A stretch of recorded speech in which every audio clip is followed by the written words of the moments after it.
Who's the best of those out there? Man, there's so many good fighters now. This is new gentleman from Detroit, Gerald McClellan, I believe the name. I've seen some tapes of him. It's from highlights, and he seems like a dynamo. As he goes upstairs, no chance of south of there. Julie gonna win it right here. Down goes Jackson. Back in the 90s, Gerald G-Man McClellan was one of the most fearsome knockout artists in the sport. He was even once regarded as a mini Mike Tyson in terms of his ability to easily take out anyone in the ring with either hand, to the body or head. Not to mention, he learned his trade under the legendary Kronk trainer Emanuel Stewart, further perfecting his impeccable precision and timing with his shots. But what made Gerald McClellan truly formidable in the ring? Was it his raw power, his relentless pressure, his skill set, or a combination of all? Today, I'm going to dissect his style, explore his techniques, and uncover the elements that made him one of the most feared punchers in boxing history. A nice, effective... But before we go any further, I must acknowledge the tragic turn his career took in his fight against Nigel Benn in 1995.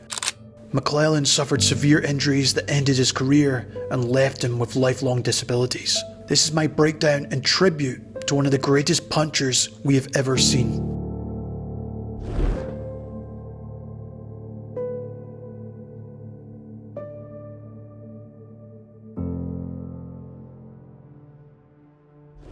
Gerald McClellan embodied the boxer-puncher archetype, living up to that so-called Kronk style.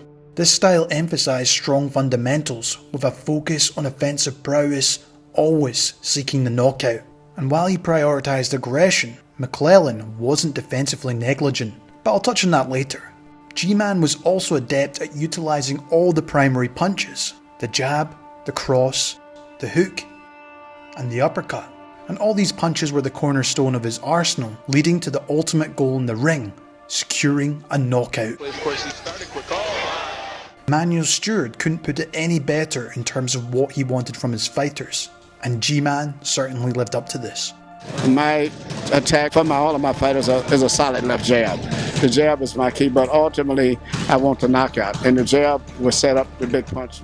The Kronk philosophy, as taught by Stewart, revolved around mastering the fundamentals, the jab being the cornerstone of a fighter's arsenal. This wasn't just about scoring points, it was about controlling the ring, setting up combinations, and keeping opponents off balance. McClellan, like fellow Kronk fighter and idol Thomas Hearns, used his jab to dictate the pace and create openings for his devastating power punches. McClellan's style, in my opinion, embodied the Kronk approach of blending aggression and precision. And just like Hearns, he didn't simply rely on raw power. Each jab, cross, and hook was delivered with pinpoint accuracy, striking at the right moment to maximise its impact. This precise use of the jab, combined with its explosive power, made McClellan a perfect example of the Kronk philosophy in action. A fighter who could dominate with both skill and timing. What are your strengths, do you think? Boxing, punching, I can do it all. Are there any weaknesses there? No, just me.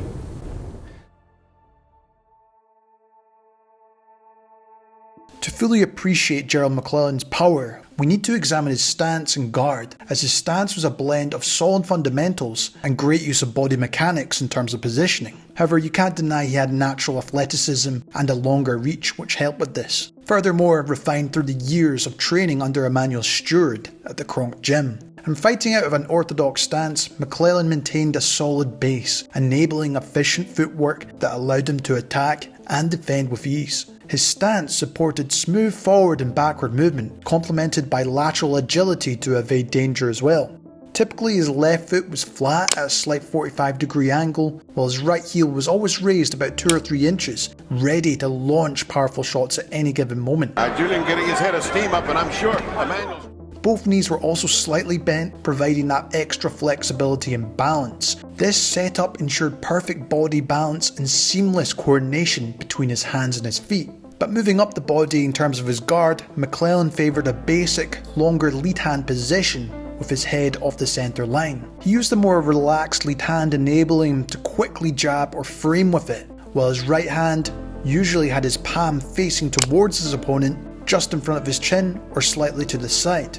This is so he was defensively poised to parry or catch any incoming jabs or straights. while this position also facilitated in quick, effective counterpunching after he would parry or catch. I punch as hard as Jackson does. And also, something that has probably played. Julian Jackson, the most all-around fighter he's ever. Offensively, on the other hand, the right hand in this position would keep it closer to his opponent, allowing him to deliver fast, precise and powerful crosses. But he's still there all day. And this is something we've seen many other Kronk-style fighters use in the past. Here's former heavyweight champion Lennox Lewis explaining why Emanuel Stewart preferred this hand positioning for his fighters.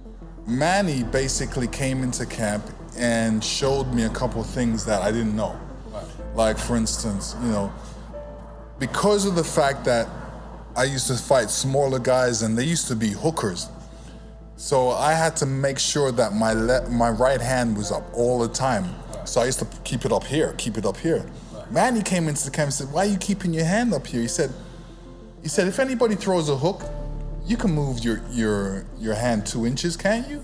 I'm like, "Yeah, I can." He said, "Then do that." He said, "Your hand should be in front of your mouth." He was great. This is technical. Put your hand in front of your face, because even if a guy throws a jab, it's gonna catch your hand. He said, if a guy throws a hook, you can move your hand 2 inches. Yeah. So the technical aspect of Emanuel he's like a professor. He knows it. Overall, Mclellan's strong fundamental base, combined with his stance and guard, was why he was so successful, but dangerous in the ring.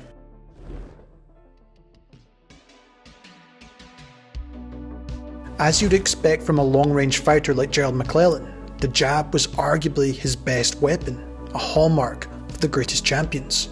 Nearly everything in G-Man's arsenal was built off this punch.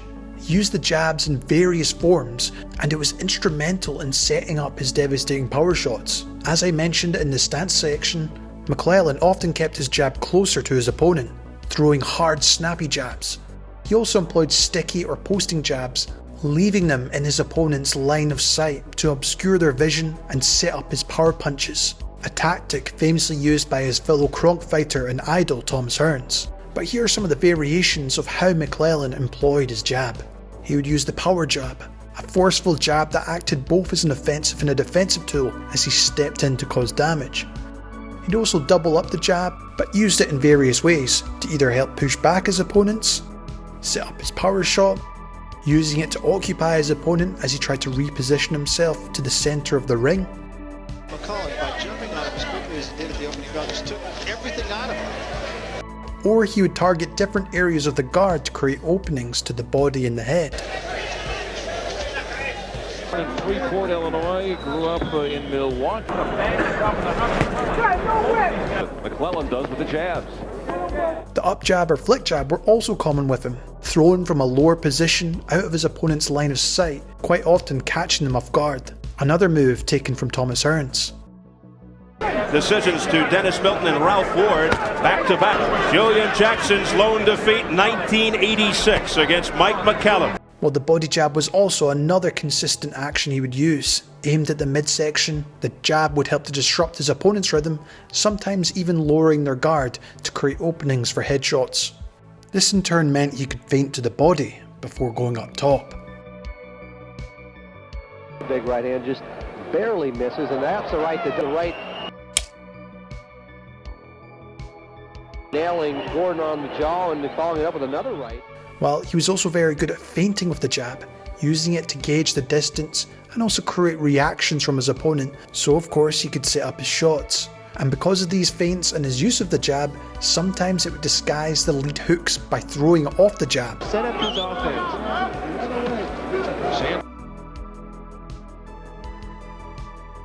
And ironically, of course, he started quick. Oh, huge shot. Lost.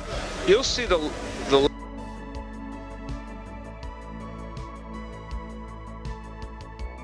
left hook will come here, and the right. Good hand speed, and boy, you don't sit down on the right hand any better than Gerald McClellan did. The jab, the hook, but the right hand immediately. Look how quick and compact that right hand was. Just excellent. I mean, that's textbook stuff. While you'd often see him frame with the jab, posting it out as a defensive tool, helping to keep the distance between him and his opponent. But what truly stands out about Gerald's jab for me was how he targeted different areas of his opponent's body. The gloves, shoulders, body, chest, head, all of it. Sometimes he would focus on a specific area instead of just going down the traditional punch path. For instance, in some fights, he would target the lead hand to try and neutralise his opponent's jab, which instead forced them to react to his jab instead of trying to get off their own. And this tactic often opened up opportunities for Mclellan to follow up with the right cross or chopping hook. And even when facing smarter opponents with better ring IQ, who tried to counter, Gerald would anticipate their reactions, and if they tried to catch and jab back, he'd quickly respond with a powerful jab and chopping right hand again. People are very quick to talk about the left hook or the right hand of Mclellan, but I actually think Gerald had one of the best jabs out there at the time, and is definitely an underappreciated part of his style as so much came off it, including that devastating right hand. Light middleweight champion, now all too vulnerable to heavy punching. Gerald McClellan had one of the best right hands in the business, often setting it up perfectly with his lead hand as I just discussed. But what made McClellan's right hand so devastating was his ability to use the fundamental positioning. He would set up the target with his jab or momentarily blind his opponent, then shift his weight onto his front foot, turning his hip and shoulder through the centre line of his opponent, driving the right hand through the mark. This technique is why he did so much damage with it.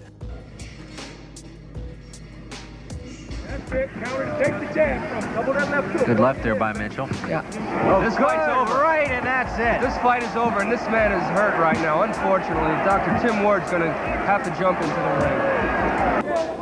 Well, the more we talk to him, the right hand staggers him. Another one, and down he goes. McClellan was also smart with his right hand, sometimes opting to throw it as an overhand right hook, so he could break through over the top of the guard or lead hand.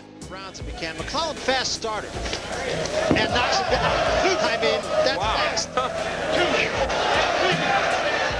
Jackson starts in a hurry, as you can see. There's nice, good surprise sneak attack that got Jackson in trouble.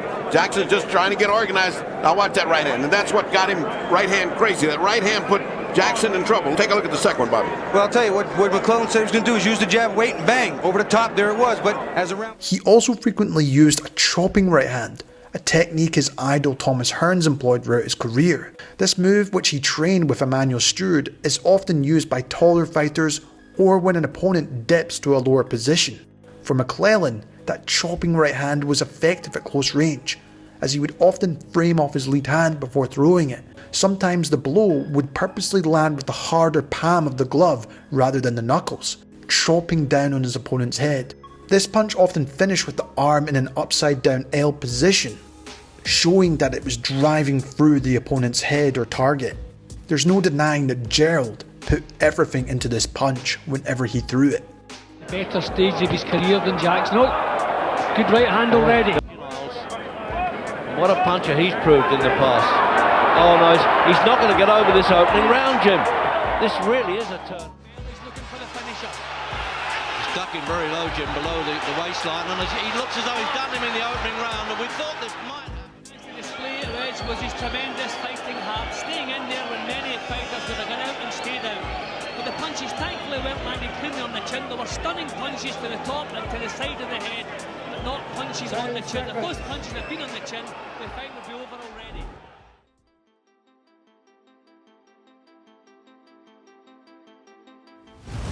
Arguably, McClellan's most devastating weapon was his left hook to the body, a punch that he showcased in his record-setting knockout of Jay Bell, the fastest win in middleweight history. Bell, a former defensive captain for the Howard High football team in Chattanooga, 150-pound linebacker, off the field an honor student. And look at this! A big left hook to the body, right in the solar plexus it appeared to me. Jay Bell is sprawled out on the canvas. He cannot move. That's a shot right to the solar plexus that stops you. He either cracked the rib or he cannot move. One shot to be a record. Unbelievable. 29 seconds into the first round. You were going to to take care of fast action, my man, but that is an exaggeration. Well, I came out there early, and I tried to set him up with a jab, and he missed a few times. I landed my favorite shot perfect. I couldn't miss. Given McLellan's long reach, you might expect him to rely primarily on the jab or cross, or even long-range hooks. However, McLellan expertly used these punches, particularly the jab cross or chopping right hand, to set up this lethal left hook to the liver. Start here in this first round. By using the jab cross combination, he would naturally bring his opponent's guard up, creating that gap that allowed him to loop the hook around the elbow and target the liver with pinpoint accuracy. The setup allowed McLellan to step into close quarters as well, positioning himself perfectly to deliver a hook from an optimal angle. Here we go, McLellan comes in, he's looking for the kill, and he's tied a big shot, nails him the left hook.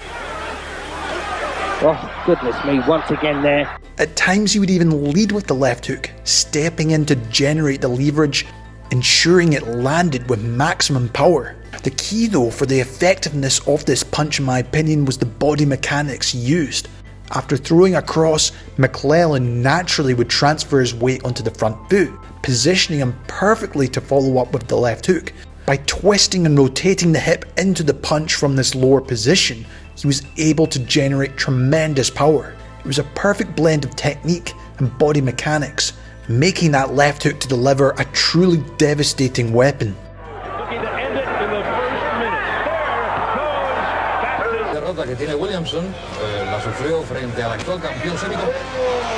I mean, if this isn't enough to convince you, then we all ought to pack up and go home, because he just got a beautifully, perfectly placed. Now here comes the hook right into there.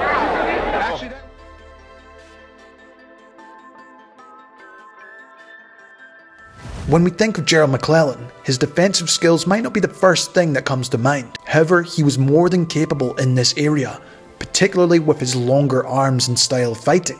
I already mentioned how McClellan would use his backhand to catch and parry punches, while he also used his lead hand to post and frame, effectively stopping incoming right hands. But in my opinion, the primary line of defense was his footwork. When he sensed danger, Gerald would often move back linearly, sometimes extending his lead hand to create the distance to make it more difficult for his opponent to close in. Against bigger punches or more aggressive styles, McClellan usually opted not to engage directly. Instead, he would use lateral movement continuously and his jab to keep his opponents from getting set. His use of feints also played a crucial role, creating hesitation and setting up his powerful right hand. One interesting observation from all my film study in preparation for this video, McClellan would occasionally tap his shorts with his right hand, and this might be seen as a subtle tactic to either bait opponents into attacking, only for Gerald to counter them. However, I think this was more of a habit that he built into his style to help him reset mentally. While I don't think this was the best habit to have, as it would leave himself open, no fighter really did try to exploit this, as he would usually do it when he was out of range, and you'd even see him use this in training with Emmanuel Stewart as well. I just find it funny that sometimes fighters just have these signature tics that sometimes I think can be problematic for them defensively.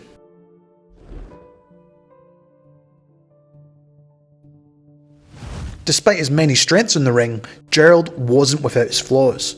While his footwork often helped him to evade danger, for instance, while his guard was effective at blocking straight punches, he would occasionally get caught by looping shots or overhand rights, especially when moving backward with his jab extended. Earlier in this breakdown, I obviously referenced a clip of Lennox Lewis discussing how to quickly reposition the right hand to block hooks, and even though this technique is effective, even the best fighters can be vulnerable to well-timed feints, which can lead to getting caught off guard.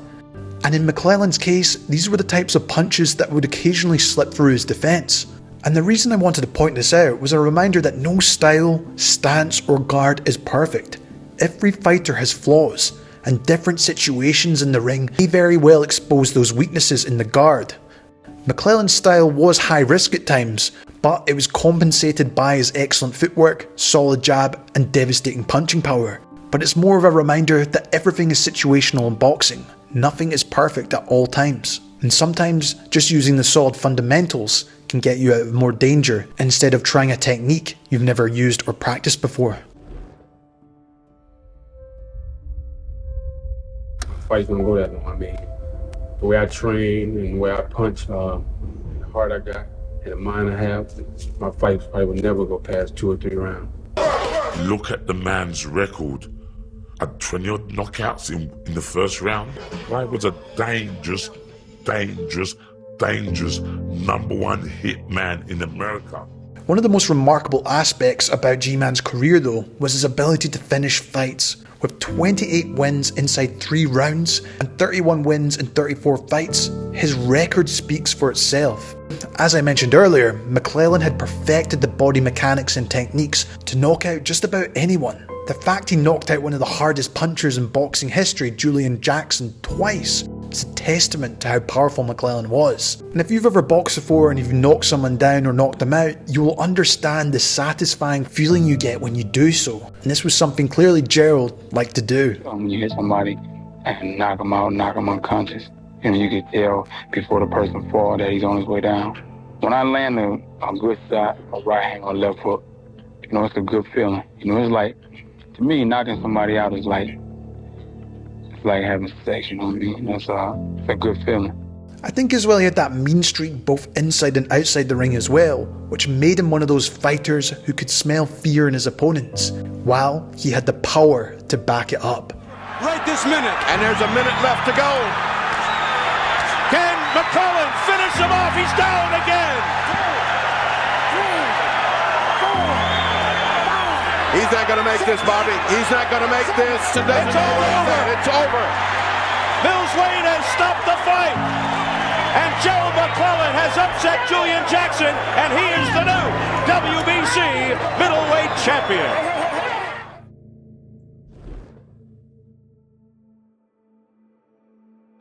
You broke the world record. Do you know that? They just told me from the truck you have broken the world record for quickness of knockout. Well, if I'm a world champion, I have to pull upsets like that. You know, world records, fastest knockdown, fastest knockout. I'm going to do it all, Freddie. Well, you start on the right foot anyway. And Emmanuel, you're hiding back there. Emmanuel Stewart, who certainly had his share of great middleweights, Tommy Hearns and the rest. How do you rank this young man? I've always told people that he has the ability to be the best fighter that I have ever had. But that's saying a lot when you look at how great Tommy Hearns is. He has so much talent. And you know, I've told people his best punch is his body punch. But it's going to be hard for him to have too many long fights because he's not just a hard puncher, he's an accurate puncher. Yeah. It makes a difference. Gerald McClellan's boxing style was a masterful blend of raw power, precision, and technique. He wasn't just a knockout artist, he was also a thinking fighter who knew how to break down his opponents with his calculated mix of offense and defense. From his use of the jab to that lethal right hand and that vicious left hook to the body, Gerald embodied the essence of the Kronk style, a relentless pursuit of the knockout, backed by solid fundamentals and a deep understanding of the sweet science. But beyond the power and knockouts, what truly defined Gerald as a fighter, his ability to impose his will in the ring, to dictate the pace, capitalise on every opportunity that came his way. He was a fighter at his peak who was nearly unstoppable, leaving a trail of fallen opponents in his wake. I wanted to create this video to remind everyone just how good Gerald McClellan was as a fighter, who despite the tragic end of his career deserves to be remembered not just for the way it ended, but for the brilliance he displayed in the ring. His legacy should not be solely defined by the injuries he suffered, but the immense talent, courage and skill that made him one of the most feared and best punchers of all time. But it would be wrong of me not to address that tragic outcome for Gerald McClellan's fight versus Nigel Benn, as I want this to serve as a reminder of the real and present danger that comes with this sport. Too often, fans overlook the sacrifices these men and women make for our entertainment. For fighters, boxing is more than a livelihood. It's a path to legacy, a way to prove they are the best, sometimes even the baddest. But at its core, boxing is a spectacle, a form of entertainment for those to watch. And that fateful night in that fight between Nigel Benn and Gerald McClellan was everything fans wanted. Something raw, brutal and intense. The crowd craved blood and the fighters delivered. But as much as we enjoy the thrill of this, we don't have to endure the scars left behind when the fight is over. Whether the fighter wins, loses or draws, the effects can be devastating, sometimes life-altering. But do we truly understand the price they pay for our entertainment? Every punch thrown, every round fought brings them closer to the brink. Gerald McClellan's story is a reminder of the dangers of this sport. Once one of the most fearsome punchers is now a man who requires 24/7 care due to his injuries he sustained in the ring. The man once stood at the top of the sport, now battles daily with his disability. So next time you find yourself criticizing a fighter for a perceived flaw or missed opportunity, remember they're risking everything each time they step in those ropes. They do it for the love of the sport, for the chance to build legacy, and for our entertainment. And we owe them our respect, gratitude, and understanding. Gerald now requires constant medical care and support from his family and friends as he lives with his disability. And I've provided a link below if you wish to contribute to his fight, one that continues long after that fight. This is my tribute to Gerald McClellan, a fighter who gave everything he had in the ring, who thrilled us with his power and precision, and deserves to be celebrated for the incredible warrior he was in the squared circle. This has been Jamie from Boxing Life. I'd love to hear your thoughts on Gerald McClellan. Do you think he was one of the greatest punchers we've ever seen? If you want more breakdowns like this, I recommend you check out one of these two fighters from the 90s. As always, thanks so much for watching, and I'll see you in the next one.